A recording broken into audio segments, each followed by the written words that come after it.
मध्ये काँग्रेसनं कसे या सोलापूर जिल्ह्याची नासाडी केली आहे सर्व सांगितलेलं आहे, वरिष्ठांच्या कानावर घातलेलं आहे। या पद्धतीनं सोलापूर जिल्ह्याचं राजकारण कसं या परिणिती शिंदे नावाच्या माणसानं कसं बाद केलेलं या आता हिला खूप काय बोललं असतं, महिला आहे म्हणून आवर्त घेतो, पण ही लायकीची नाही, यांचं चांगलं नाव घ्यायची ही लायकीची नाही आहे, ही विश्वासघातकी आहे।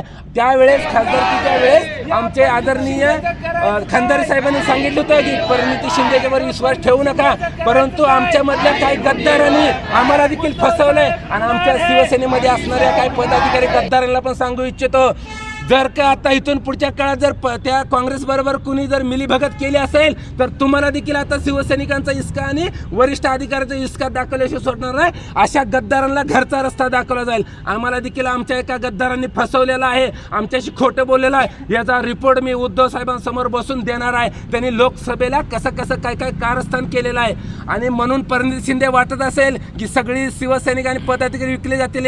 अरे शिवसैनिक विकला जाणार नाही, तुमच्यासारख्याला विकत घ्यायला बसलेला आहे, बरोबर आहे।